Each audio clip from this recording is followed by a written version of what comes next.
Hi, welcome to a new video about electronic reporting. We are going to talk about business documents. We are going to talk explicitly about how to properly modify an Excel template to be used from ER. And so it will give us the ability to modify business documents. I think this is probably the most useful video I've ever recorded, at least in terms of useful tips per unit of time. So I hope this is going to be very useful for you, and it will allow you to break the wall and start modifying business documents and Excel ERs. So follow me, please. If you want to start to modify business documents and you follow the Microsoft Learn documentation and so on, they are going to probably lead you to this form, the business document management. So my advice, the best thing you can do is just close this and don't use it ever again.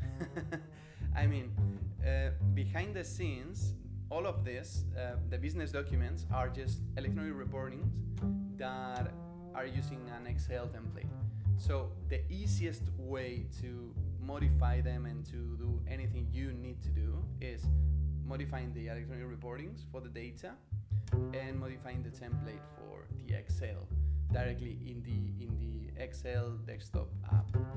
So let's see, for example, if you want to add a new business document, you don't have to go to the business documents workspace. You can just derive from here and it will create a copy like this, and that copy is going to be selectable here directly, just for the fact of being an ER with some configuration on it, like business document type, sales order invoice, and so on, that it's inherited from the sales invoice Excel.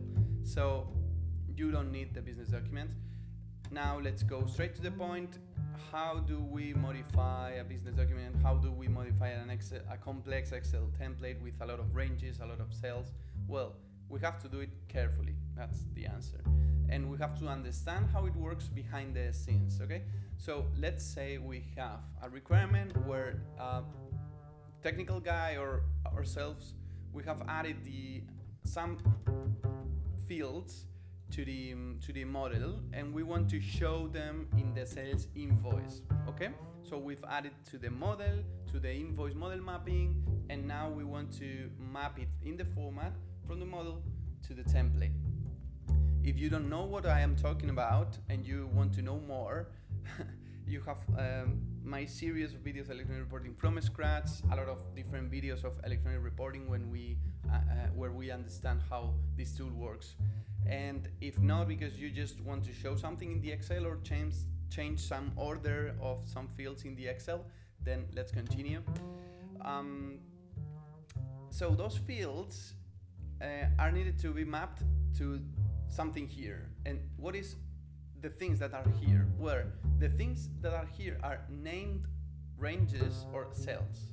So in order to see them properly, we need to go and get the newest attachment, the newest template Excel that will be here. So we open it, and that's what we've got. In this case, I've added some, like the logo picture, and I've removed a section in the vanilla out-of-the-box report that it's never shown. And you are going to probably see it like this. My recommendation is that you always go to view and check the headings and grid lines, because this is going to help you a lot later with when we use the name manager. So as I said previously, this uses some names that are behind the scenes. So that IBAN that you see here and that you see here, this is nothing actually. It's just a placeholder. So it's not. It's just like a value to indicate that there is supposed to go the IBAN for me that I want to modify this. So in a glance, I can see more or less the structure. But what's important is this, the name behind the scenes. So we could go to here and see the different names, like this or this, you know, and we see that there are different ranges and different things. When we want to see if there's an error, if there's some problems with some ranges, or even to do it like better, we can go to the name manager. This is going to be our best ally in order to handling some names and things like that. So once this is said, what we need to do is to add two placeholders or two names here in the middle. We want to add a very big block label and linking profile, and the block label and linking values in the middle. Therefore, taking advantage of that like wild requirement, we're going to make some mistakes so you can learn the basics mistakes that I've seen, or the most common mistakes that I've seen with beginners calling me like, I don't know what I did, I just broke the template, could you help me with it? Or I don't know what I did, the mappings have disappeared and things like that.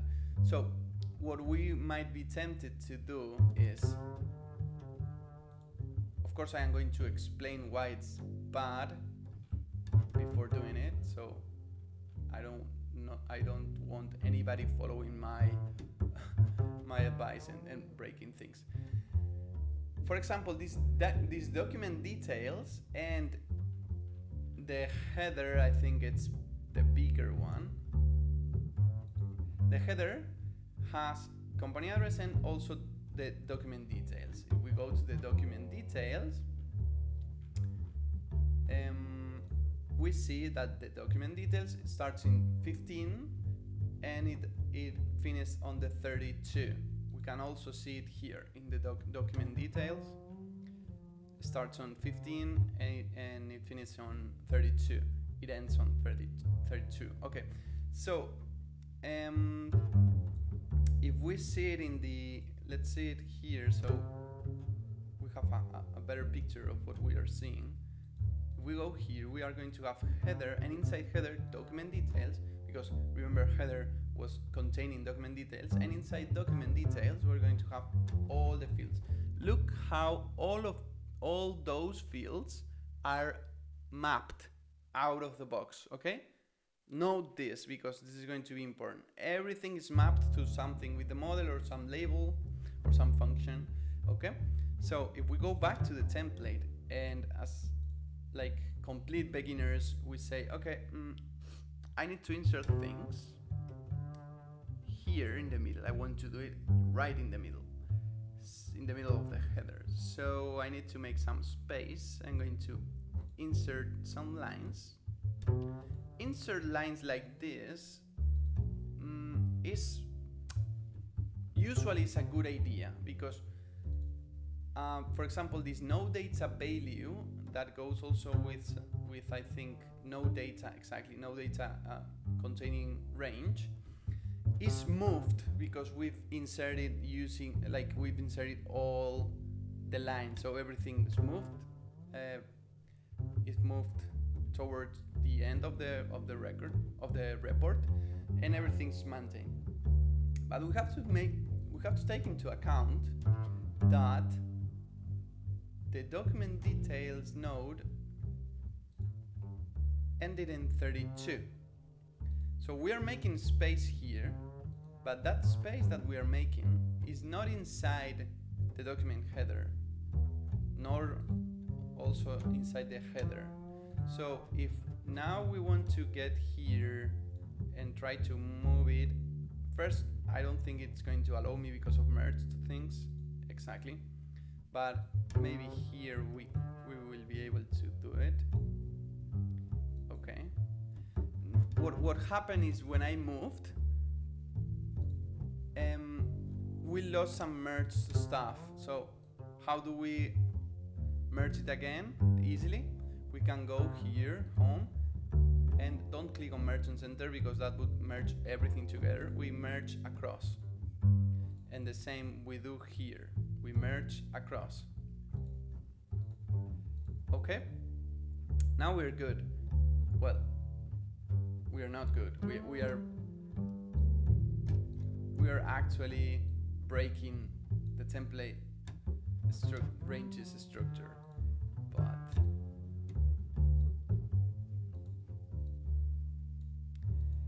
first thing, every time, always that we move something, we need to check that everything we've moved is still maintaining the reference, and that includes the ranges that are containing my fields. For example, the list code. List code was inside document details before. Now that I've moved it, it's not inside document details anymore. Same happens with corrected invoice, okay? So what's going to happen? Yeah, I have place for my fields, my big fields here that I want to add, two very big fields. I have place for them here, but I've broken the template. So what happens if I now, because once you finish your changes in the template, what you do is you go here, click here, you need to be in the format in order to do it, in the format tab, active, and update from Excel. So the one that we've been modifying is this one, sales mode template 1. Okay.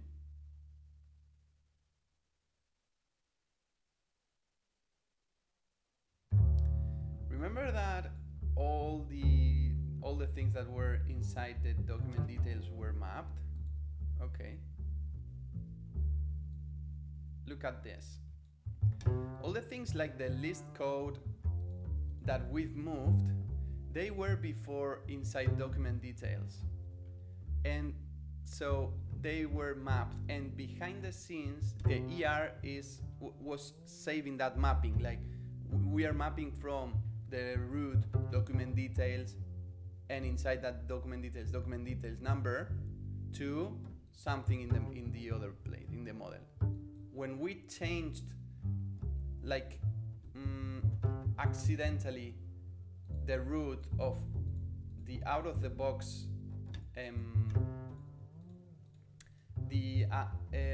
sales names, we just broke all the mappings.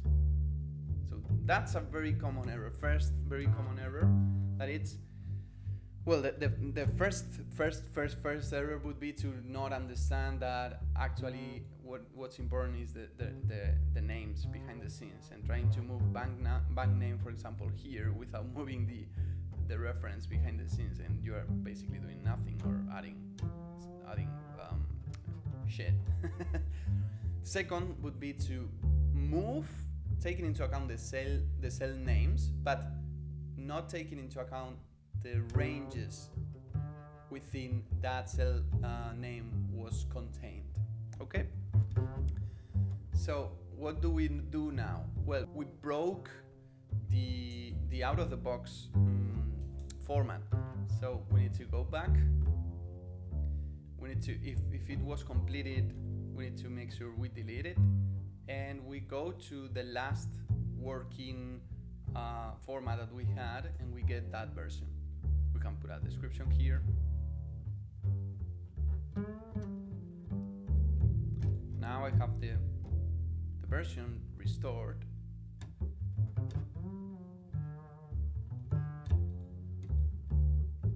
If I go to the document details, the list code, for example, that was the one that we were looking at, now has recovered its mapping.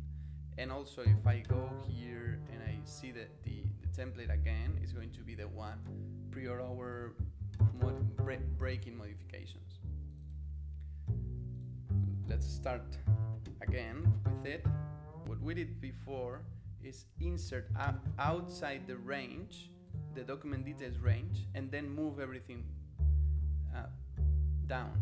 But if I insert inside,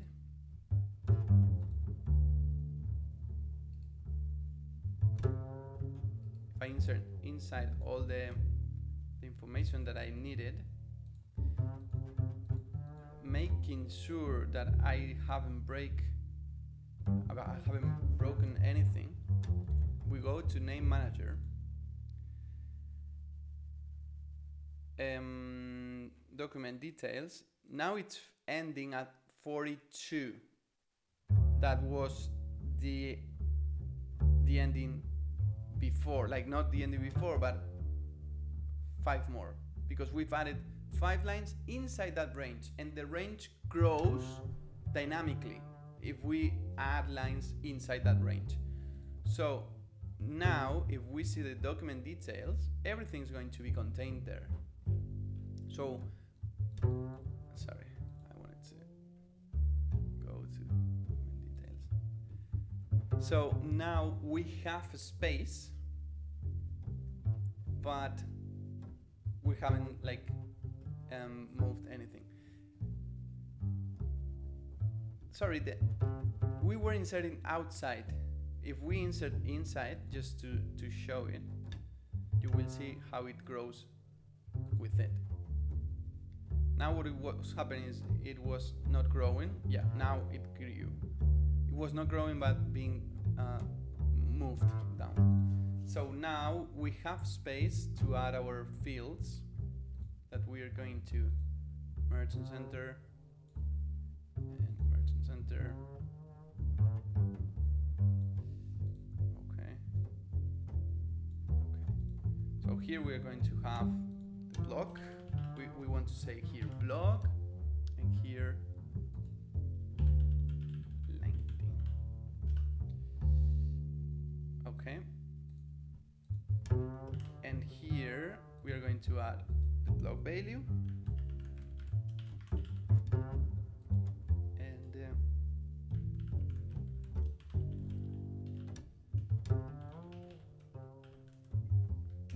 so these names also help me to, for example, get an overview of how it will look like. And this can be, I don't know. Okay. But I have done nothing. Why? Because I haven't created the reference yet. So when I import this template, I am not going to have any node where to map the new fields. So let's do it. But prior to doing it, if I do it without creating a containing without creating a containing range, what is going to happen is that it's going to be probably created. I need to see company info. So it's going to probably be created just in the header directly. So we don't want that. So let's create a containing range. And that's a best practice that I encourage you to do. Always create your stuff inside the proper range. So we can create the ranges from here or from the name manager. My advice is to create them from the name manager. Why? Because it can happen the next. This is the third most common error that I've seen. The third most common error is when you name a range or you name a cell, if you do it from here directly and you say, okay, this is going to be called extended field. Okay, but now I've changed my opinion and I want to call it extended fields. Oh, what happened? It didn't change. Oh, okay, I don't care. And you go forward, then you already messed up, because what you've done is you were trying to change the name, but you haven't. What you did is you created both. Now you have two ranges pointing to the same exact references, and that can cause problems later. that can cause the template to fail when you import it, or different problems that we don't want. So manage them in the name manager. Like if you can delete from here, you can't delete from here, and you can say, okay, I want to rename it, and just edit and rename it. Okay. So once we have this, what I do is I create them from here, and after that I review them in the name manager. Why? Because from here you can do it a lot faster. So now remember the name of the containing range is extended fields. Note that when I created the containing range, I included all the rows. Doing that, it's going to help when you insert a new row, or for example, if you don't want to show the extended fields and you set the enable property to no, what it's going to happen is that all the rows are going to be hidden. So you are not going to have a blank space right in the middle, okay? So take that into account too. Once we have the containing name, it's a best practice, or at least out of the box does that, to do it this way. We put the containing name, name of the field, and if it's label or value. Here we can do the same. Important, if you click another cell before finishing here, it's not going to be created, okay? So just block value and make sure you press enter, okay? Here the same, but in this case it's going to be line 10, label, and line 10.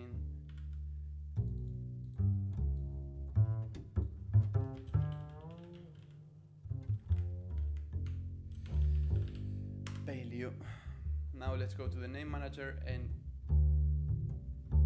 check that they are created.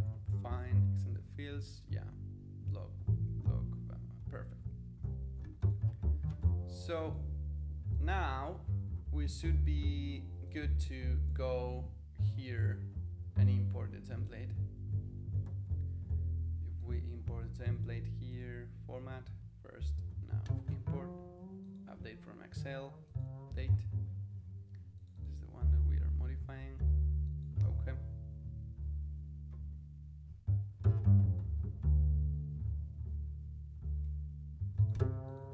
Now it's site header.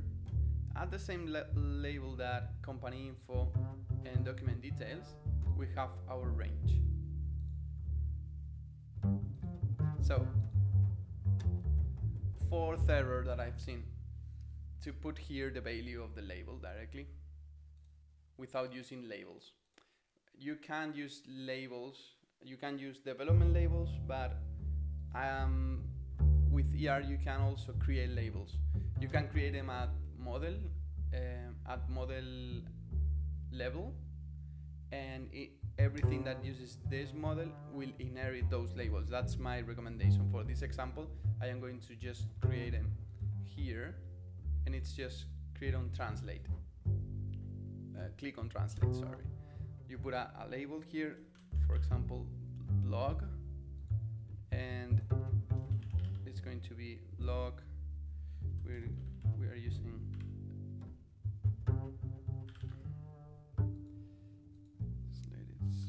blog, and if we want to translate that to Spanish, for example,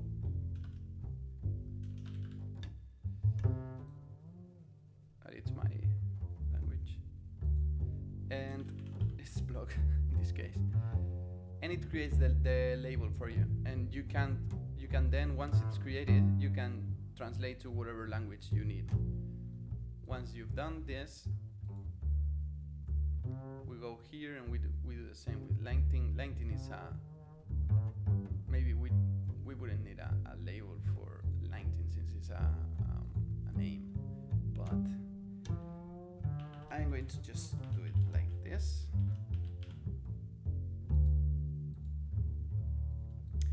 And now we map the values that we have here.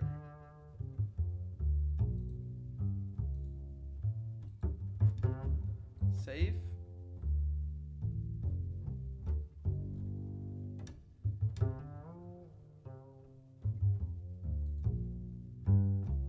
And we go and complete.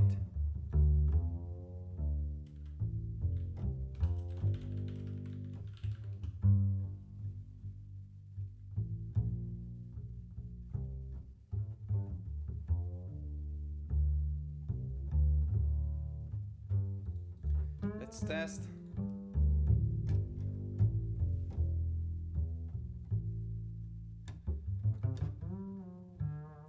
For example, let's create a pro forma. It's probably faster. And it uses the same. It's here in the print management, it's selected. So, yep. Quantity, okay.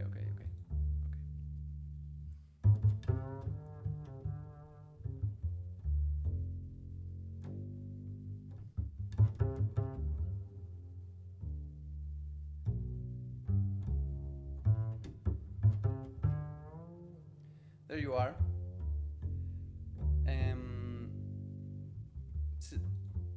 Since I configured the destination name here, it's showing, it's downloading an Excel file and a PDF shown in the screen. Just if you wonder what's going on. Now you can see there's an extra space here. That's because my image is too wide. If you take a look at this is the same that happens with SSRS reports. The thing is that here it's a lot easier to visualize. Look how this image is too wide, and it's like, I think if we go here and we put size,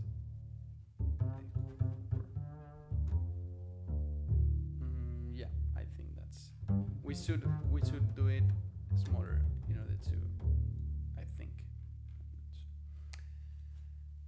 But that's more or less it. What if I go here? What if I go to the, I want to show you what happens when you hide, because that's also good stuff to know. Because there are many things in this template that are not being shown here. So what's going on? Well, there are visibility conditions in ER.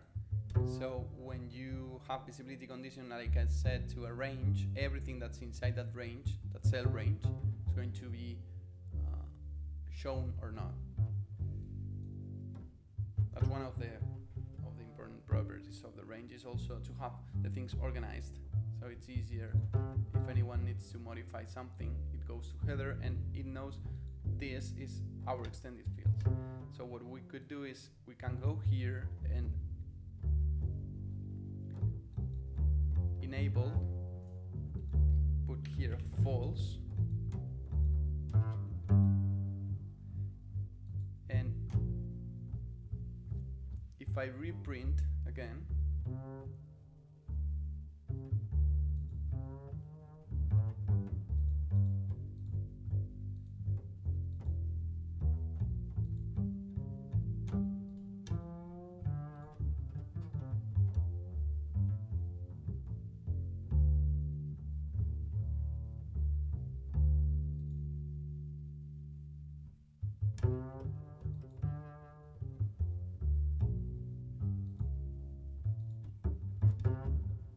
it shouldn't show the changes, and it also shouldn't show like an empty space. It should just not show all of those big merged. There you are. Okay, that's all I wanted to tell in this video.